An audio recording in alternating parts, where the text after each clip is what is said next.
Here we go. It is episode 132 here on a Monday, June 3rd. It is the Daily Puck Drop. Welcome in. Whenever you're listening to this, watching this, as always, we thank you, whether it's on YouTube, Apple, Spotify, wherever you find your podcast. We thank you very much for finding Puck Sports and the Daily Puck Drop. And again, always like, subscribe, download, all of it. It all helps there for Puck Sports. Well, I'm going to tell you right now, episode 132, it has been an eventful Monday morning here at the Puckett household in Bel Air. We have awakened to the news of the wife's car being stolen. You have to laugh it off. The car has been stolen from the parking lot of the Ballard Les Schwab. You're wondering, well, why the hell was it at the Ballard Les Schwab? And I'm not throwing out Les Schwab. Les Schwab didn't do anything. I'm just telling you that's where it was at. Well, the adventure started yesterday. The wife and the teenage daughter were off to go and watch a play or a musical down in Federal Way or Gig Harbor. On their way down, they realized, well, something's wrong with the car. It wasn't a flat tire, but there was something wrong, like with the wheel itself, and it was like wobbling, and they couldn't figure it out, so they stopped, pulled over, AAA, called it. They get it towed back to the Les Schwab in Ballard. And then, as you know, most of these places have the key drop spot. Well, they fill out all the stuff. I go down there to pick them up. They drop off the key inside. My wife calls them up in the morning, said, hey, just wanted to let you know that, the car is there and just want to know if you guys can get it in immediately and take a look at it, see if everything is okay. And they're like, what car? The black car, the black Audi. Where is the black Audi there? No, we don't have a black Audi. It's not in the parking lot. No, miss, it's not in the parking lot. Is it anywhere? Is it on the street? No, it's not on the street. Any idea where it may be? No, we do not have an idea. So then they get the assistant manager. I want to say Ian is his name. Shout out to Ian. Comes out and says, well, let's go check the security camera. So he pops upstairs, checks the security camera, and voila, there it is. Someone walking in. They can't see, like, going into where the drop slot is. Apparently it's not secure enough because they can stick their hand in there and find the drops and get the keys out of there. And they grab the keys and away you go. As I'm recording this now, my beautiful wife is driving around Ballard to see if she can find it, because she's like, well, it basically had like an unusable tire. They can't go far. And I'm like, there's no chance you're going to find this. This car is gone. It is finito. It's not even, miles away right now. So that's how we have started off our day here on a Monday, episode 132 of the Daily Puck Drop. My wife is aimlessly driving around Ballard right now, searching for a black Audi hatchback. If you are in the neighborhood, maybe you yourself have stolen it. If you know the whereabouts of a hatchback black Audi around town with a bad tire, be on the lookout for it. So now, it's a tough start to a new week, right? Because you got a stolen car. Now you got to do all that crap. You got to deal with the Les Schwab. You've got to deal with the police. Yada, yada, yada. This is not a good way to start off the week. We got an atmospheric river. We got wind, rain, just a real shitty way to start your week. Well, I'm going to just remain silent. Nothing I can do about it. But yeah, a real crappy way to start off your Monday here. Not crappy are the Mariners, and we'll keep you up to date here on the stolen car. See what happens. See if we can turn this thing up. The Mariners dominant homestand. They went 6-1. They're 34-27. They're 4 games up on Texas. They're 7.5 games up on Houston. It's an amazing stat that I saw yesterday. They didn't get to 7 games over 500 last year until August 5th. You know, it's crazy about this team. As much as we have, and rightfully so, by the way, rightfully so, complained and bitched a little bit about where they're at offensively. And again, they still are just not a finished product offensively. My God, they've done something they didn't do until August 5th, and I want to say 111 games into the season. It just shows you and illustrates how absolutely dominant this pitching staff has been. And look at this series, and you don't need any more further proof than what happened and what transpired in this series and what those guys were able to do. Wu, Miller, Castillo. By the way, the first time they've ever done this in franchise history. The starters did not allow a single run in the 3-game series. So Wu, Miller, Castillo, they go 19 innings. They allow 8 hits, 0 earned runs. They struck out 17, and they only walked 4. That is just, that is amazing. That is ridiculous. Oh, that type of production from this pitching staff. And yesterday was Castillo's turn. Remember when we complained, or remember when we were concerned about Luis Castillo? At least I was. Remember the first few starts of the season for Castillo, and they're like, God, what's wrong with Luis? Why has he not been good this year? And God, it's kind of carrying over from a little bit what he did at the end of last season. His first 5 starts of the year, first 4 starts, he had an ERA of damn near 6, was 5.82. His batting average against was 337. Since then, Castillo has been able to, as they say, turn it around. 1.91 ERA and a batting average against of 181. Castillo, the Rock, has been phenomenal, and he wasn't even all that great yesterday. Really, for the most part. He wasn't dominant, but that just goes to show you how good he can be when he's just not technically on his A game and is still able to get through and have a great pitching line at the end of the day. I know it's the Angels, and I know they're terrible, so whatever. But they are terrible. They are a bad baseball team. Good for Mitch Garver yesterday. Snapped that 0-for-20 skid. Bases loaded, clearing double. Mitchie, we need more of that, buddy. We need you to pick it up in the absolute worst way. But it was good to see Mitch Garver come through yesterday there with the hit. Good to see Josh Rojas continue to play some great third base.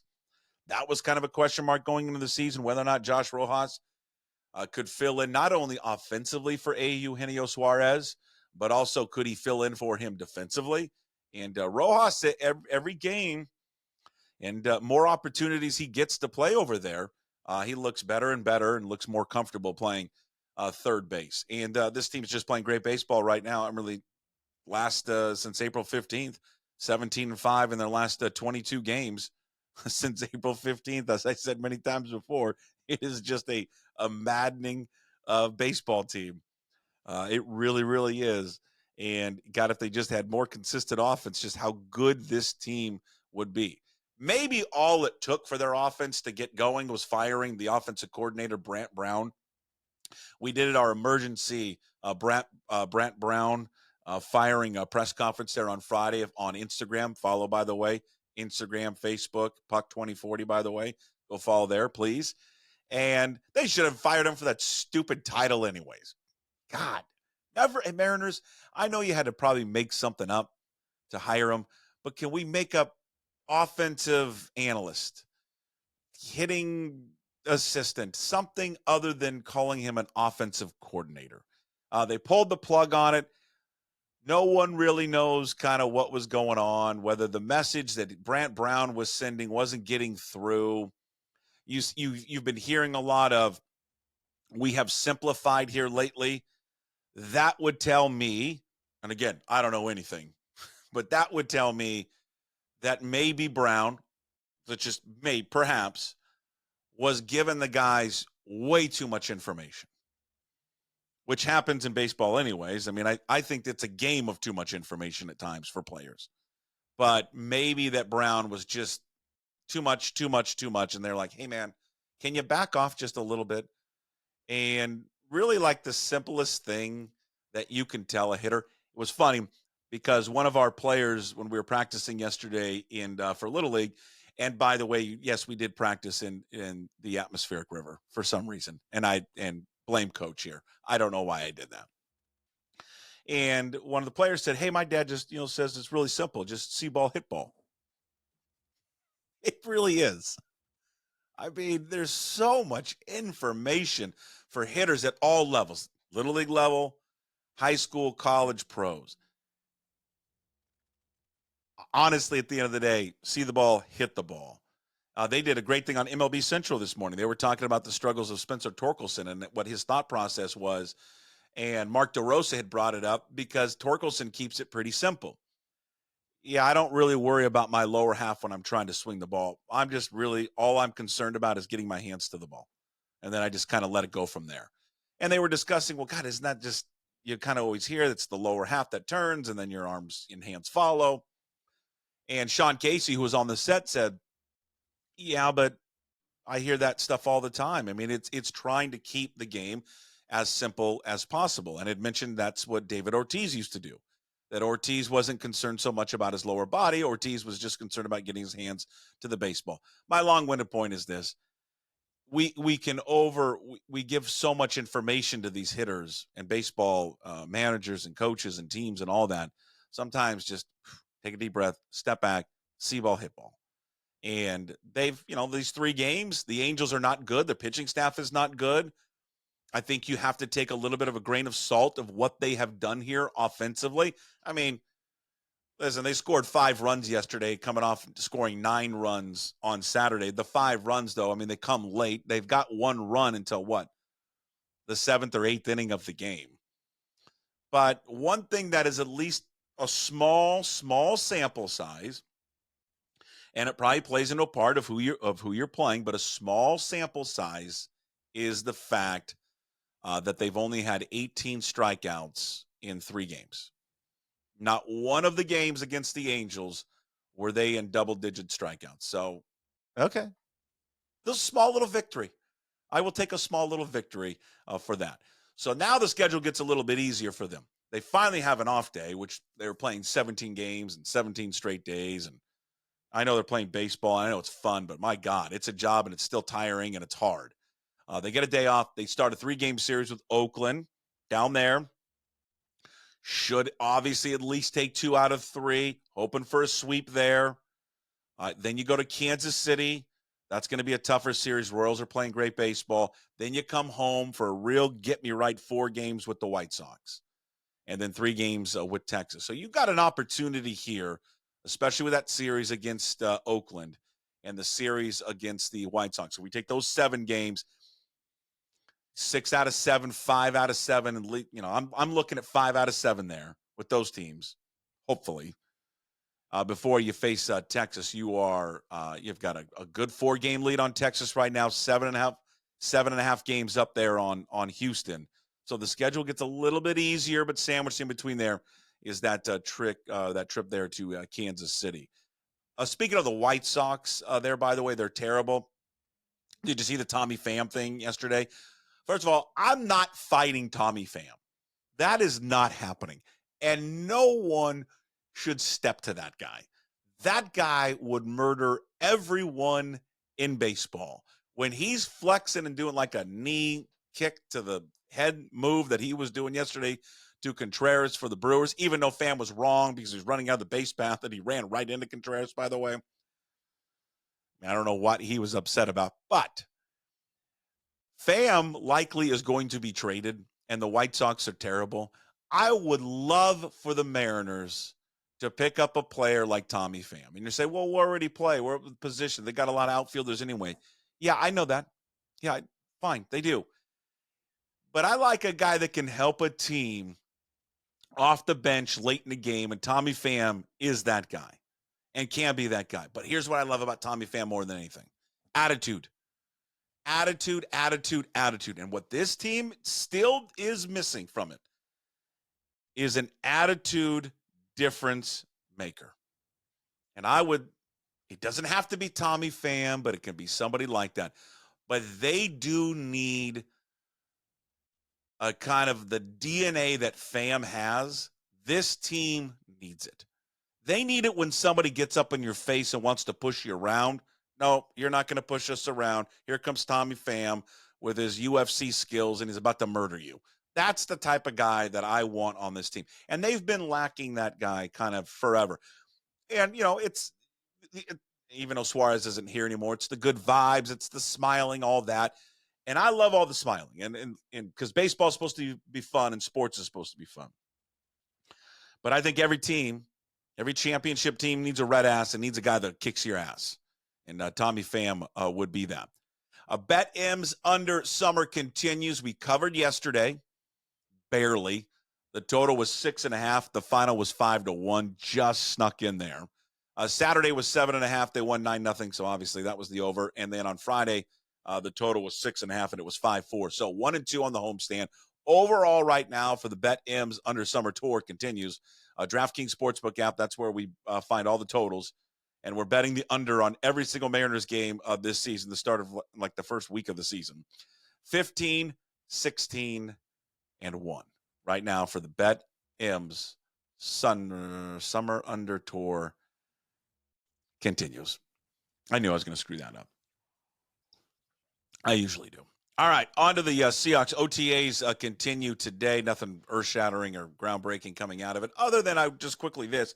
There was an interesting question that was posed to Bob Condotta in his mailbag that he did at the Seattle Times, and the question was from a reader: if this draft is a flop, does that put John Schneider on the hot seat in 2025?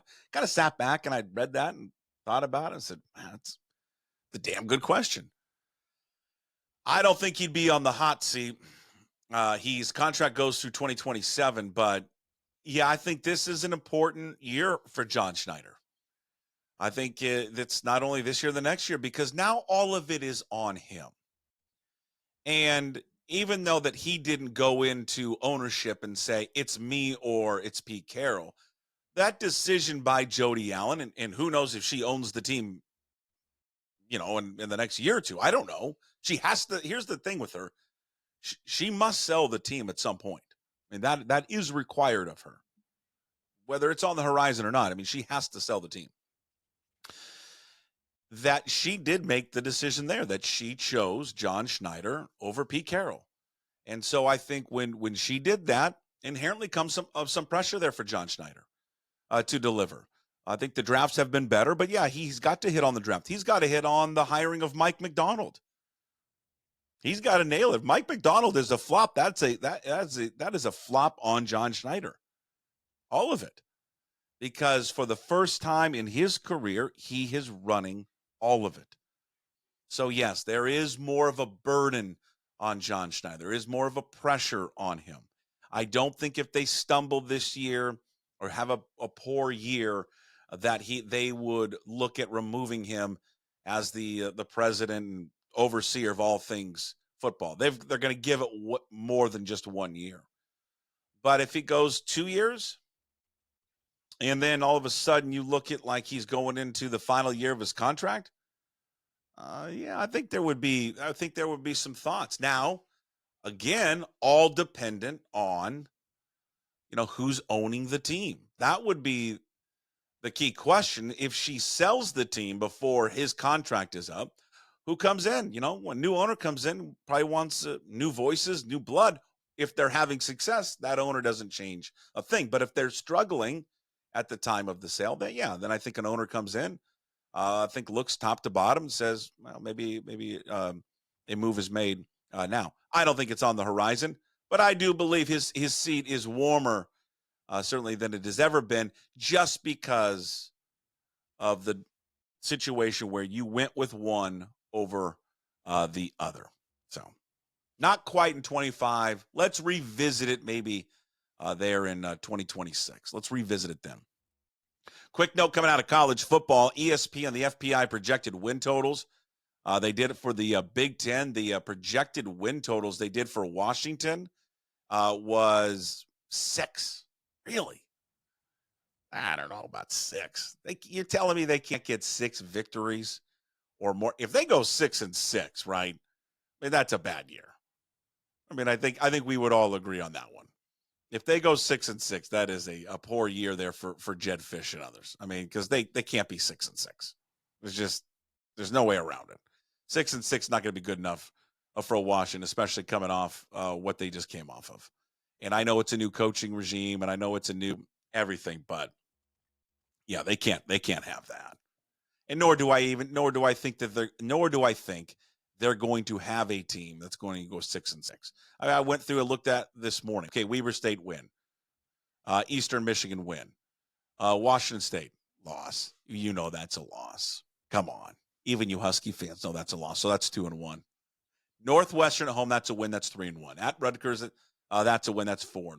Come back to face Michigan. I'll say that's a loss. That's 4-2. At Iowa, loss 4-3. At Indiana, that's a win. 5-3. Excuse me. So at 5-3, with 4 games remaining, USC, at Penn State, UCLA, Oregon. Yeah, again, I see 7. Now it's not out of control when they set it at 6, because I got them at 7. 6-6. Yeah, it's not a good season for Jed Fish. You can leave a comment below there, but I'm telling you, September 14th, we're coming for you. America's team, CenturyLink. Can we lower the goddamn ticket prices for that thing? Jesus, $350. What are we doing? Over to the WNBA here. The Caitlin Clark video of the gal knocking her down to the ground. First of all, it's not a physical play. It's not a basketball play. You want to be physical with her in the game, with her going to the rim or whatever. That's all fair game. But when she's waiting for the ball and you just go up and just shoulder check her into the ground, I mean, it's just stupid. It's just stupid basketball done by a player. I'll be honest with you, I don't even know the player's name. And that's the problem with these players. It's just what is happening to Caitlin Clark is just simply a form of jealousy. They're jealous of her attention. They're jealous of the money. They're jealous that because of her coming into the league, they're getting all these added bonuses, right? And perks, like the whole charter flights, the more attention. And their attitude is, hey, man, we've been here for a long time, and we've been playing some pretty good basketball. And that is all correct. But the level of interest in the sport is because of her, and they need to get that through their dumb little heads. It's because of her. That's why people are tuning in. I'm not saying you got to treat her with kid gloves. Yeah, be hard on her. Get up and pull up on her full court and pressure her and talk shit to her and foul her hard when she's driving to the hole. But what that gal did the other day, stupid. And then they come out with a dumb comment. What else does she do besides shoot threes? I don't know. She's one of the best ball handlers already in the league, and she's one of the best passers already in the league. So it just screams of jealousy. That's exactly what it is. This is going to be hard for a lot of you people to take this, but I'm going to give some props here to the University of Washington. I don't know what you'd call this. You call this a hat tip, an oar tip. How about the UW rowing team? They won their 20th national title. That's pretty incredible. 101 years after they won their first one. The UW rowing team captured their 20th yesterday. They avenged a loss they had earlier in the season to Harvard. I think it was their only loss, and they beat Harvard. And then they also beat Cal there in the championship. So they are second place all time now behind Cornell. Cornell has 26 national titles. Washington with 20. They overtake Cal in that department. It's big because, listen, I read Boys in the Boat twice, saw the movie, which was terrible. Clooney just was awful. It was one of the worst movies ever. But the book, sensational. 20th national title. They are an institution. If you've never read the book and you want a good story, not just about sports, but you want to know what this area was like, right? Seattle, the state of Washington, what it was like before Amazon, go read the book. It's a great history of our state that obviously uses the backdrop of the rowing team and the school and all that stuff. So it's a terrific book. I would highly recommend picking that one up and reading it. But again, an amazing accomplishment by that team. It's the single most recognizable, most successful sport that school has. Longest tradition, 101 years since their first one. And they captured their 20th this past weekend. All right, we wrap it up with Hey, What the Puck. Great news for all of us Costco people. And by the way, if you missed Chris Egan, his appearance on Friday when he was talking about how him and his daughter went to Costco, they got the $1.50 hot dog and the pop. And then he suggested to his daughter, who is going to have a wedding coming up here soon, maybe that's what we should serve for dinner. Well, the new CFO for Costco came out in the last few days because there'd been a bunch of rumors, by the way, that Costco was going to get away from it, that they were going to start charging more. And he said, nope, we ain't doing that. The prices will stay the same. $1.50 hot dog and pop deal. There is no better deal around anywhere. That thing is still $1.50. I told the CEO last night that I think we need to start going there once a week for lunch or once a week for dinner, because I mean, if it does ever change, we're screwed. But good job, Costco. Good job of not raising that damn thing. Still the best thing around. How about the Cougs? This is great news for the Cougs, but also obvious news. So the Princeton Review-Journal came out with a series that said they determined the happiest students in all college campuses. TCU was number 1. Kansas State was number 2. America's team, America's University, Washington State, number 4 in the country. Princeton Review, happiest student body. You goddamn right we are. Everyone's happy. Why wouldn't you be happy? Great place to go to school, isolated, no big city. You can be yourself. It's got a town of 30,000, 29,000 of it are college students all roaming around between the ages of 18 and 23. It is really one of the happiest places on the face of the earth. So great job by the Princeton Review to recognize that the Washington State students, the 4th happiest in the country.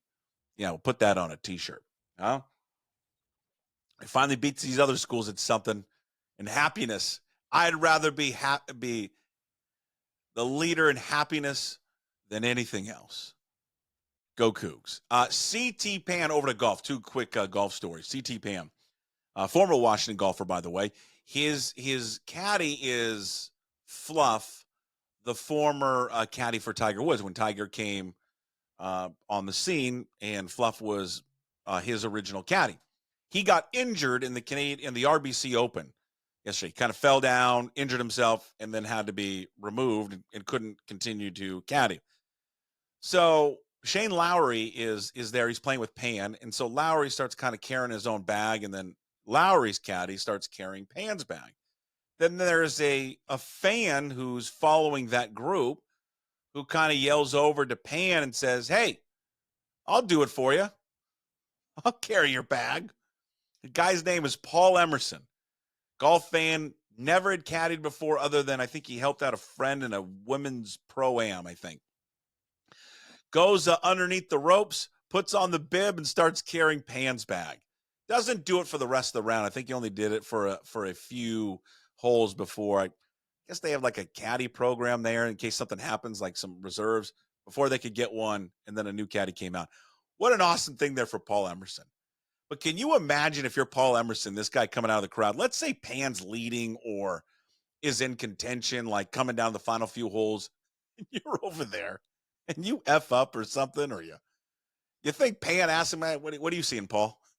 Left or right break there? Huh? What do you got?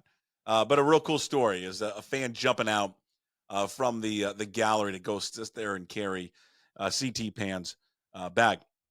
Okay, more golf news. I have found maybe potentially my new wife.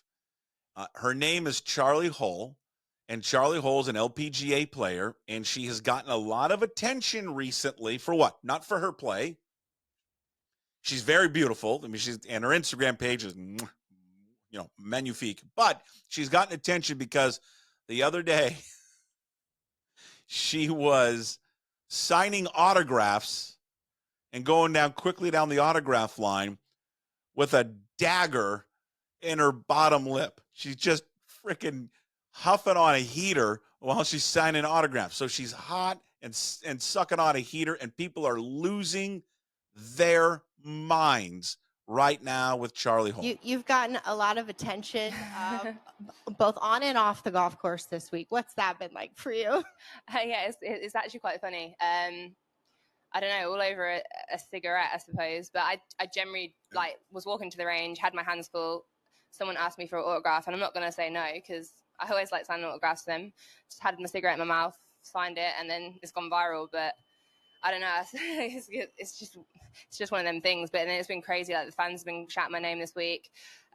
Someone said I've dropped something and then handed their phone number in my hand, on a piece of paper in my hand, and I thought it was so funny. I was like, "Here's my number. Text me so we can figure out where I'm taking." Shoot your shot. I never text them, obviously, but it was just so funny. But yeah, no, it's been a bit of a wild week. Like, pretty cool, and I wish the crowds were like this more often. I love the guy that dropped the phone number to try to ask her on a date. That's a hell of a job by whoever that guy was in the gallery. I mean, you got one opportunity. Why not? But she has become a sensation, LPGA golfer, Charlie Hull. She's our new favorite player on the tour. Good looking, great golfer, playing with daggers in her mouth, signing autographs with heaters. If she doesn't get, can you do it? You can't do endorsement deals anymore with cigarette companies, right? We stopped that. God, it's a time to be alive more in the 60s, because can you imagine the cigarette companies lining up to give Charlie Hull an endorsement deal? My God. I say bring it back. You know what? If someone wants to smoke, you want to advertise to adults who want to smoke, it's their lives. Let them ruin it if they'd like to. The atmospheric river update, it needs to stop. It needs to stop, but we're not going to be able to play a Ballard Little League playoff game coming up on Tuesday, and that's not going to be good because they're going to reschedule it for Thursday. And you're going to say, well, what does that matter? So you reschedule on Thursday. It's supposed to be nice there. We've got a fifth, this is the final week, or not close to final week, but for our elementary school, where all the fifth graders, they go on a trip, and they go on a trip on Wednesday, and they don't come back until Friday. And half our team is fifth graders from this elementary school. So if we don't play on Tuesday, they are going to miss the playoff game. And Fisher Plumbing, it's going to be a tough climb. It's going to be a tough climb. I mean, we have to get people off the street. They don't check birth certificates, I don't believe, at Ballard Little League. So if we do need help, and you have a kid that would like to play, and they can pass as a 12-year-old, let me know. Puck at pucksports.com. Okay? They got to be real good. We might take some open tryouts. We might have to have open tryouts if we cannot field a full team if our game gets rescheduled from Tuesday to Thursday because of this atmospheric river. It needs to stop. Needs to stop right now. Shout out to Canada. Good for Edmonton. They're in the Stanley Cup Finals. I am pro Canada, pro Oilers. I could care less about Florida. I could really care less about the Stanley Cup Finals. But I'll say this. It's their bloody sport, and they haven't won the damn thing since 1993. It's about time a Canadian team in that country wins the Stanley Cup Finals and wins the championship. So I think even America, because no one cares about the Florida Panthers. No one. Not even people in Florida care about the Panthers. Everyone should be rooting for Edmonton. They created the damn sport. Let them win the thing, okay? Let Edmonton win the Stanley Cup. That is it today for the Daily Puck Drop, the DPD. Thank you for watching on YouTube. Please share a comment, leave a comment there. Please subscribe. Please like all the videos. Check them all out. The YouTube shorts are up there as well. Also, Apple and Spotify, wherever you find your podcasts. This is always available. Coming up later today, it's a Monday, so that means Jim Duquette, brought to you by Flat Stick Pub, talking all things baseball. We'll talk about trades. We'll talk about what's going on in Toronto. Aaron Judge is on an absolute heater. We'll bring up the Tommy Pham situation as well. So we'll get all the kind of the national storylines with Jim Duquette. Also, Bill Kruger of Root Sports. Mariners on a heater themselves, 6-1 on that homestand. Pitching has been terrific. Where do they go? Have they made a turn offensively? What does he make about the firing of the team's offensive coordinator. So we'll get Bill's thoughts on that. But Bill and Jim, those episodes, those podcasts being released 1 o'clock today here on a Monday. That's it for the Daily Puck Drop. Every day at 10 a.m. We'll talk to you tomorrow. As always, we promise to be better. No shirt, no shoes, no dice. Would anybody like to smoke some pot? Yeah. I was born to love you. I was born to lick your face. I was born to rub you. But you were born to rub me first. What do you need my address for? We'd like to send out a mailer. Mother of mercy, I don't speak Japanese!